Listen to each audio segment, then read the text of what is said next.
So today we're going to be going over this scope from Zerotech Optics. From my understanding, this is probably one of their first entries into the LPVO market, at least since I've known about them. I haven't seen any other LPVOs come out from them, but this is the Vengeance 1 to 6 LPVO. Now, I don't think this is the absolute best LPVO in the world. You know, obviously you have things like the Zerotech Voodoo and the Vortex Razor, but this guy is going to come in at about $3.99. So this is kind of in that Vortex Strike Eagle and the primary arms, some of their lower end scopes. It's going to come into that world. And so, in this video, I'm going to go over the features of the optic, what I like, what I don't like, and then I'm going to compare it to another LPVO that I've used, and then I'll give you kind of like what I think is my best use case for this, what my experience was using it, and then there's going to be a little bit of a long range section at the end. So without talking too much, let's get into all of that fun stuff. So really quickly, before we get into the nitty-gritty details about this guy, Zerotech did send me this optic for free. I did not pay anything for it. They also did not send me any money to do this video or anything of that nature. I simply reached out to them after seeing this guy and then their red dots on a buddy of mine's gun. And I genuinely, when I saw them, I was like, yo, these things look absolutely sick.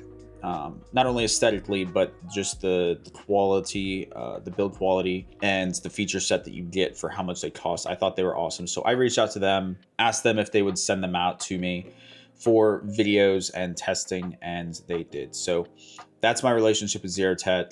Again, no money was exchanged either way. So if you can see there, rifle is clear. There's no magazine here.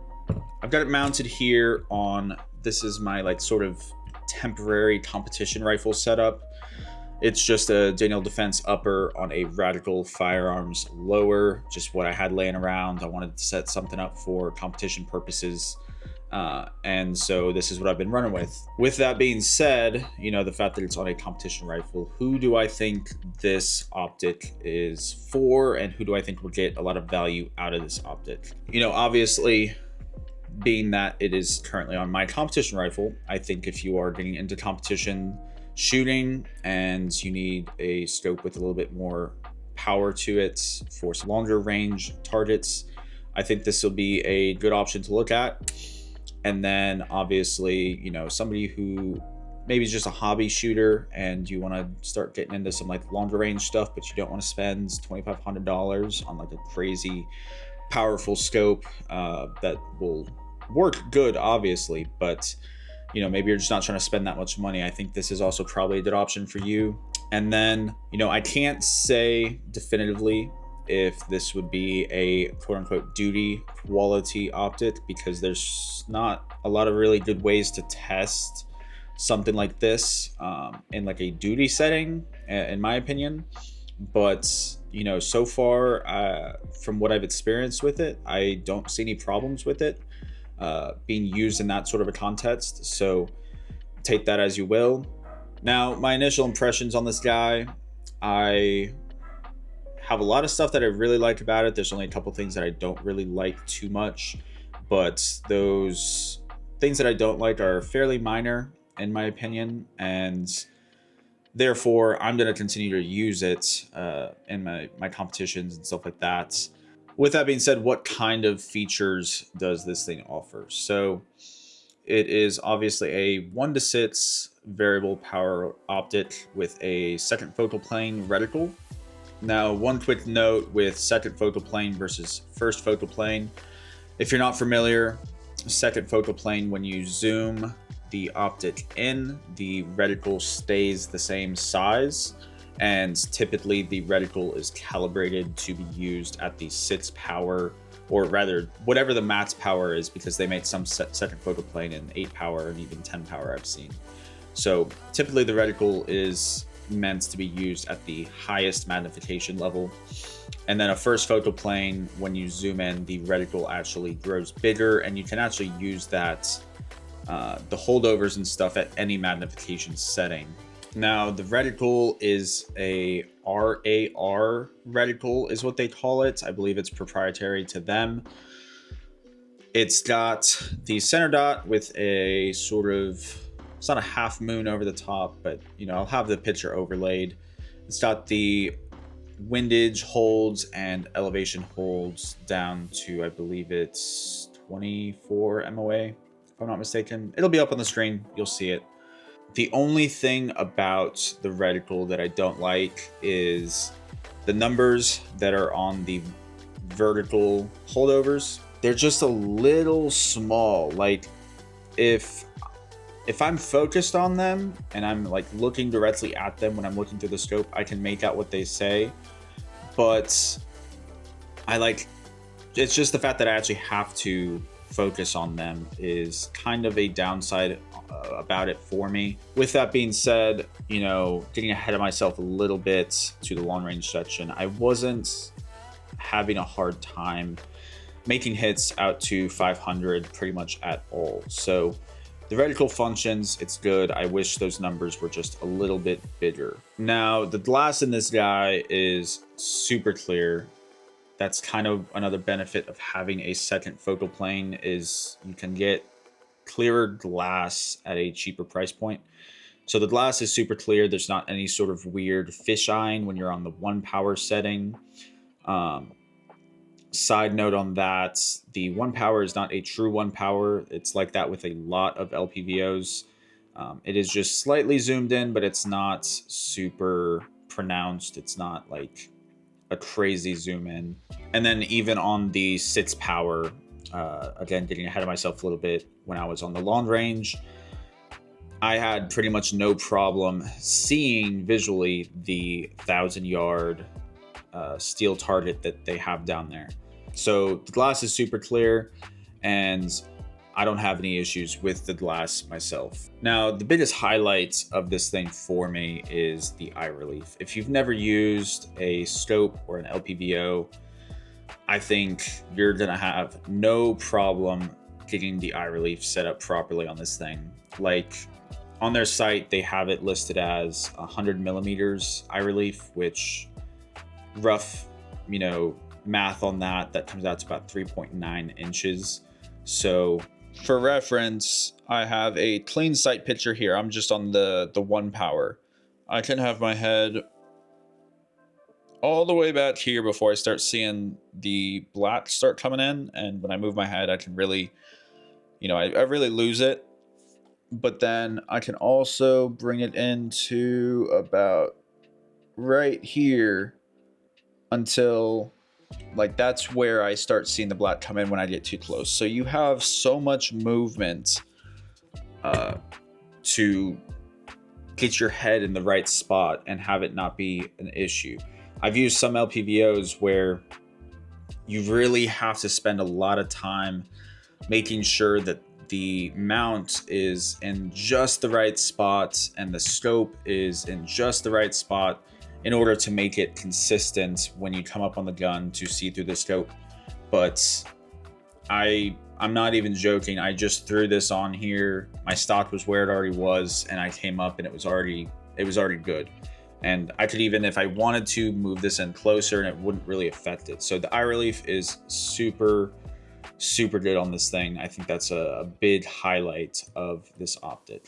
So it's going to have 6 adjustable brightness settings, which are done here on the left side of the scope. If you can see, I don't know if I can get that, but in between each setting is an off position. So if you know you're only going to be using setting 3 or 4, depending on the brightness, then you could leave it in the off position and it's just one click to get it to whatever setting you need it on. Now, even on the 6th brightness setting, when I was out there shooting, it was a very bright day down here in Texas. There was virtually no cloud cover, just all sun, and I could see there was like some illumination coming from the reticle, but it wasn't really anything major. Like, it's not gonna be like a red dot. But with that being said, I didn't have any issues still using the optic, even though I couldn't really get illumination, because the reticle is super clear. I didn't have any issues picking it up even against like a grassy background or anything like that. So you're not gonna get like red dot bright illumination out of this, but it's still usable effectively, and you don't really lose anything by not having illumination. Now, the next thing here is the turrets. So they're capped turrets. Spin this off really quick. And if you notice, it's got the adjustments increments on here. So it's a half MOA adjustment each click. And then it gives you the arrow and it says impact up. So me personally, I don't really get super into the weeds about like all the little technical aspects of zeroing rifles and stuff. I just kind of go out there, spin the dials until it's zeroed. But it was actually really easy to zero this thing, because if I needed to move the impact up, I knew exactly which way to turn it. There was no guessing. It was like, oh, well, it says turn it this way to go up. Is that moving the reticle up, or is that moving the impact up? Forgive my ignorance on that. I don't know too much about all the specifics on that, and I always have a hard time remembering that stuff. So the way they have this marked was actually super convenient for me to be able to go out there and zero it like pretty much instantly. It took like no effort. Now, the other thing is with the turrets themselves, move it closer to the mic here. They are, oh, go this way.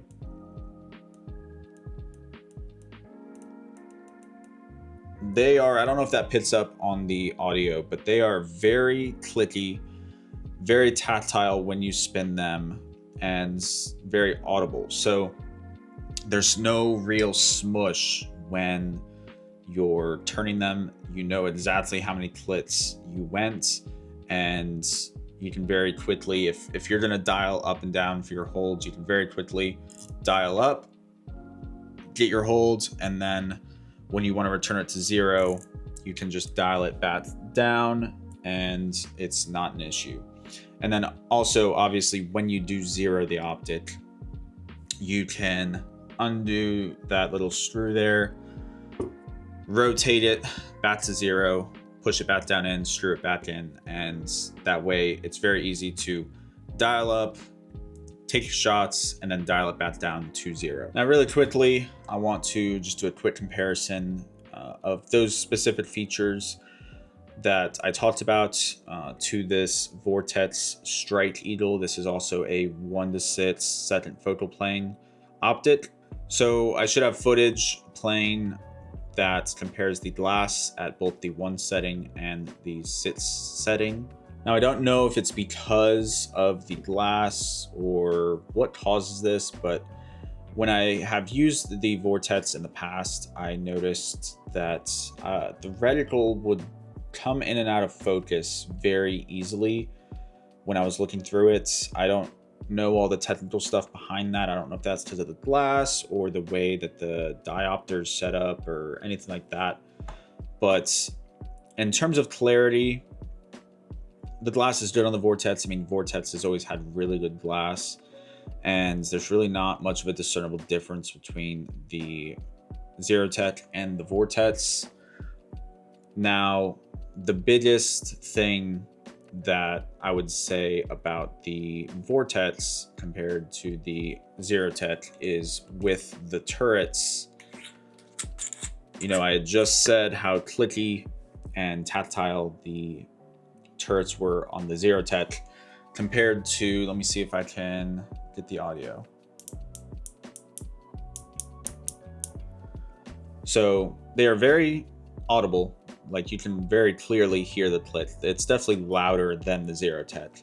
But when you're actually turning it, like the Vortex is just smushy. Like, you'd have to hold it in your hands to feel it, but it is just very noticeably more smushy when you're turning it. And then as far as I can tell with this thing, there's not like a definitive way to spin this back to 0, and that way you can 0 it, move the dial back to 0, and then if you ever make any adjustments from there, you can very quickly return to 0. And then the biggest difference, aside from the turrets, is going to be the eye relief on this. When I looked on the Vortex site, I think they had it listed at 3 inches, or maybe it's 3.5 inches.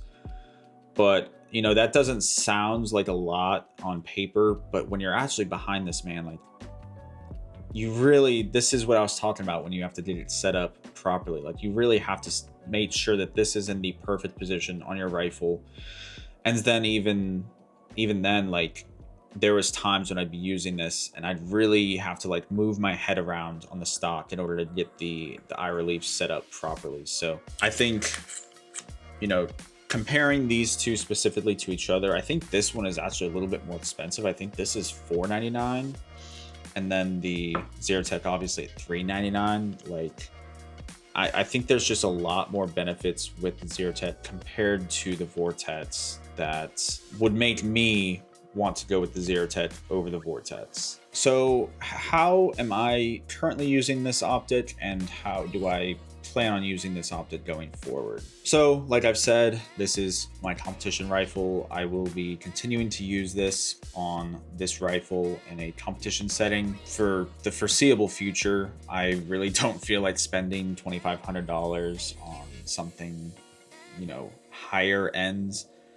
quote unquote. So this will be staying on my competition rifle. I will use it for competition. And I think if you're a hobby shooter and you just want something that will allow you to shoot up close, you know, 5 yards to 50 yards, and then maybe you want to do a little bit of longer range stuff, you know, 100 yards, 200, 300, I think this will be a good option for you.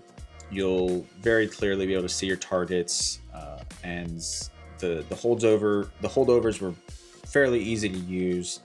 And so I think you're going to have a pretty enjoyable time using this red dot, and it's not going to cause you much headache when you set it up. Now, I don't typically use an LPVO anything within 50 yards. That's why I have the Thrive mounted here on the top. So from, you know, 5 to 50 yards, I'll use the red dot when I'm engaging in competitions usually. And then I actually just typically keep the LPVO on sits power. And so if anything is past 50, so like when we get out to like 100 and stuff, like, yeah, I could use the red dot. It's just going to be faster to use the sits power. So I personally don't typically use the LPVO up close. So when I was shooting with it, yesterday, it was a little weird for me shooting up close with this, because I'm just not used to shooting fast and engaging multiple targets fast with a scope that has eye relief. Now, I was able to still do it, obviously, but I did notice under recoil, particularly like fast follow-up shots, that I would get the eye relief kind of jumping around a little bit. Again, I don't shoot like that typically. There's a reason why I have this red dot here on the very top. Same reason I have it set up that way on my patrol rifle. The red dot, you know, on my patrol rifle, it's a EOTech, but the red dot is higher up. That way, when I am up close engaging, I can keep that upright shooting position and maneuver like that with no issue. And to me, it just seems faster. That's how I use it. That's how I'm going to keep using it. And so far it's been running really good. So now we're going to get into the long range portion. Before I cut over to those clips, I do want to preface it by saying I am not a long range shooter. I haven't really done much long range shooting. About the extent of my long range shooting is at the Vortex 2023 shootout. So there was 2 stage at that match that had long range in it. So one of them was from 100 to 700, and then the other one I think went out to 600. Now, I wasn't using the scope obviously at that time. I didn't have it, but those two stages are pretty much my only experience shooting long range. And then obviously this gun really isn't set up with like a bipod. I don't have shooting bads, so you'll see when we get to these clips that I'm just using my backpack and doing what I can. So I don't have a spotter. I don't have any other sort of high magnification scope or binoculars to look down range and see where my impacts are. So take that as you will. Let's get into the long range.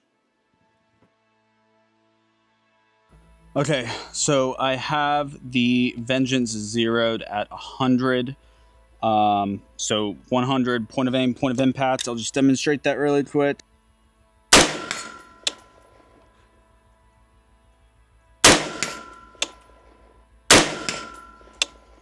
All right, 200. I am going to hold the dot on the head bots portion. That should hit. Let's see. Yep. Here, let me shoot this fresh target so I can see exactly if I'm holding on the head. Let me see. Where did that hit? Yeah, so I was aiming at the head. It looks like it hit pretty much like upper center torso. Let's go to 300. So let me go out to 200 really quick. If my center dot is on the head, the impact was pretty much where the second line down is. So I believe that's 4 MOA. Because that first line is 2 MOA from the center dot and then another 2 MOA. So at 300, there we go.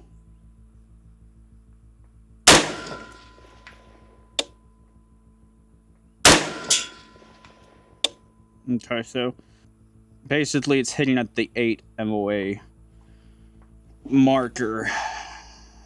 Let's move out to 400. I'm just gonna hold in the 12 and see what happens.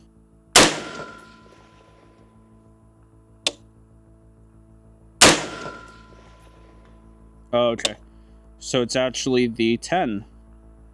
Pretty much 10 is point of aim, point of impact. Let me just confirm that. Yep, 10 point of aim, point of impact at 400. 500. Let's hold at the 12 and see what happens. Yep, 12 impacts. I cannot tell where it impacted this distance without having a higher magnification scope, but let's just double check and take another shot.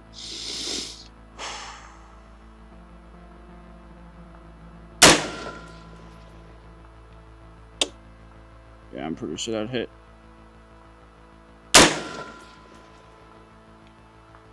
Yeah, so 12. Believe I'm hearing an impact. So that's 12 at 1, 2, 3, 4, 500, 600. Let's see if that would be 14.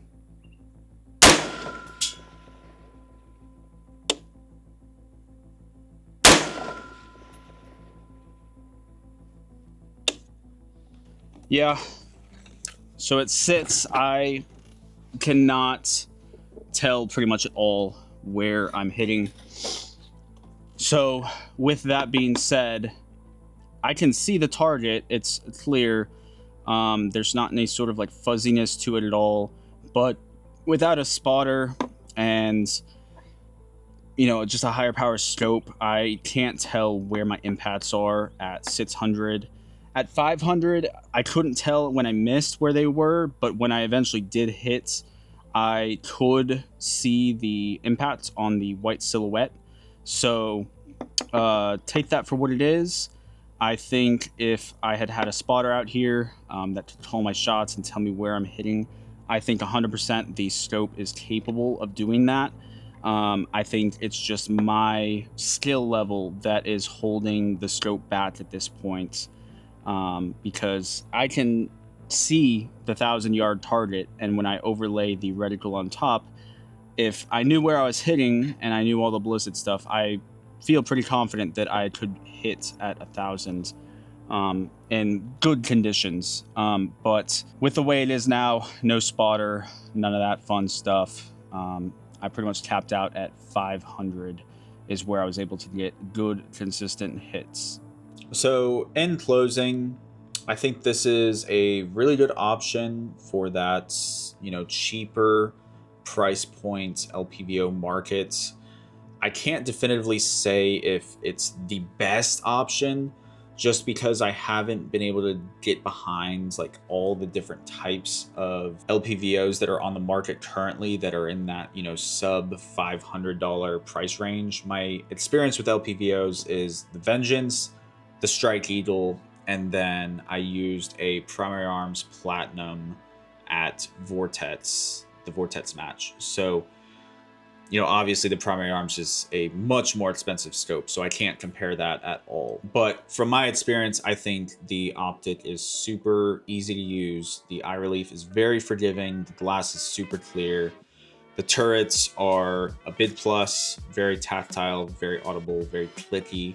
And if you like to dial to adjust for elevation and windage, you'll have no problem doing that and then returning it back to zero. And really, in this price point, from what I've seen, there's not a lot of options that offer all of those features in one package. So with all that being said, thank you again, Zerotech, for sending these optics out to me and trusting me to go and do testing and make videos on them. Again, I'm trying to remain as unbiased as possible and just provide my true and genuine input on these optics. So I hope I did a good job of that. I'm really not trying to sound like I'm just hyping these things up to give them a good review because they sent them to me for free. I think there's a lot of really good stuff that Zerotech has been putting out. And again, when I initially asked them to send these out to me, it was because I saw them on a buddy of mine's guns and I was like, dude, these things look sick. Like, I need to get some of these. So at that point, I hadn't, even talked to Zerotech about it. I saw them at the range and I thought they were pretty cool, and I wanted to take a look at them for myself and do some testing myself. And Zerotech made that happen for me. So thank you, Zerotech. Guys, if you enjoyed this video, you want to see more like it, drop a like, drop a subscribe, do all that stuff. And I hope you enjoyed the video.